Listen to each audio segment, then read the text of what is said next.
का हुक्म शरीयत ने हमें सख्ती के साथ दिया हो। आज की ये कौम, आज का ये मुसलमान जिस चीज पर शरीयत ने सख्ती से ये मोहर लगा दी हो कि ऐ मुसलमान ये दायरा है तेरा, तुझे इसके बाहर नहीं जाना, लेकिन एक मुसलमान कहता है कि यार हम क्यों न जाए,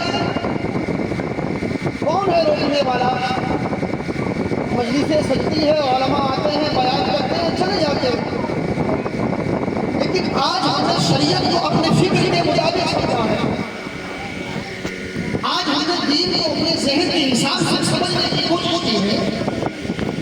आज हमारे फिक्र में ये बात बैठ चुकी है कि फुला की शादी में 150 बाराती आए थे, हम 200 लेकर जाएंगे। हमारे ज़हन में ये बात बैठ चुकी है कि फुला दूल्हा जो था वो पति पर बैठ कर आया था, मेरा बेटा जो है वो रख में जाएगा। आज हमारे ज़हन में ये बात घर खा चुकी है कि जब फुला बाराती हमारी बेटी की दहलीज तक जब पहुंचे थे वो लोग, तो लोगों ने पटाखे के जरिए उसका इस्तेमाल किया था।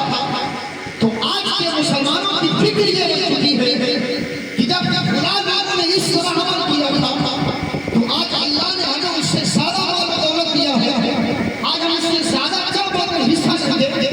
जवान बेटियां हमारी घर के दरवाजे से बाहर आती हैं, और आज एक तो इतना गंदा रस्म हो चुका है हमारे मुआशरे में कि निकाह के बाद लड़का 5 बजे या 6 बजे या रात की निकाह हो 2 बजे 3 बजे 2-3 लड़कों को साथ लेकर गैर महरम के दरवाजे तक पहुंचता है, और वहां लड़के बैठ उनके इन नौजवान लड़कियां उन्हें घेर लेती है और उसके अंदर हंसी मजाक किए जाते हैं, एक दूसरे पर गालियां परोस दी जाती है, एक दूसरे का तमस्कुर किया जाता है, एक दूसरे पर लानत किया जाता है।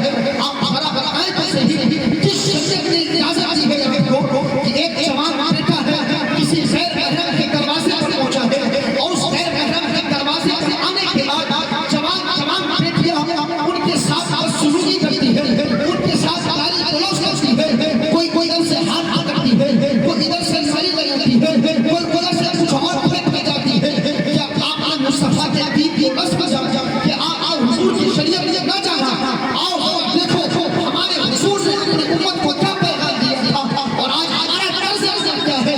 हुजूर इरशाद फरमाते हैं, आओ जंगे बद्र के मार्का को अपने नजरों के सामने रखो। जंगे बद्र का मार्का है, हुजूर की एक सहाबिया है जिसे ज़माना खनसा रज़ियल्लाहु तआला अन्हा के नाम से जानती है। आप चार बेटे हैं, हुजूर की बारगाह में आप अर्ज़ करती है, या रसूल अल्लाह मेरे 4 बेटे हैं, अगर आप इजाज़त दे दें तो उनको मैदान बद्र पर भेजकर लोगों गैरों के सामने लड़कर अपने आप को अपने नाम लिखकर मेरे लिए ज़मानत बन जाए। अल्लाहु कबीरा। हुजूर ने इरशाद फरमाया, ऐ खनसा जवान बेटे को मैदान कारज़ात में भेजो। हज़रत खनसा से एक जवान बेटे मैदान कारज़ात में आते हैं, शहीद हो जाते हैं। खबर देने वाला खबर देता है कि आपका जवान बेटा शहीद हो गया है। आप खामोश होते हैं, एक के बाद दूसरा आता है, दूसरे के बाद तीसरा आता है, तीसरे के बाद चौथा आता है। जब आपके 4 जवान बेटे मैदान कारज़ात में शहीद हो जाते हैं, किसी से सजा ये लगाई थी, ऐ खनसा मेरे 4 जवान बेटे शहीद हो गए हैं, तेरे बुढ़ापे का सहारा जो मैदान कारज़ात में शहीद हो चुका है, वो बच्चे जिनको तू ईबर थी, वो बच्चे तुझे कमा कर खिलाने वाले थे, सुन वो तेरे जवान बच्चे मैदान कारज़ात में शहीद हो गए हैं। इतना सुस्ती है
नहीं है, चिल्लाती नहीं है, बदन से कपड़े नहीं उड़ते हैं, सर से दुपट्टा नीचे नहीं आता है।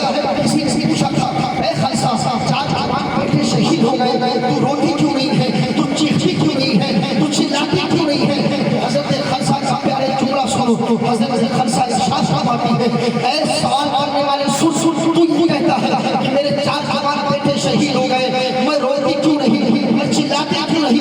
तूने हुजूर की सीरत को न पढ़ा। हाथी ताई की बेटी है, किसी मैदान में सहाबा ने उसे साइड में रखा था, आप क्या देखते हैं? हाथी ताई की बेटी के सर से दुपट्टा नीचे आ चुका था, आप क्या देखते हैं? करीब जाते हैं, हाथी ताई मुसलमान नहीं था, कलमा नहीं पढ़ा था, दाखिल इस्लाम नहीं हुआ था। आप देखती हैं ये काफिर की बेटी है, लेकिन सीने से दुपट्टा नीचे है, सर से दुपट्टा नीचे है।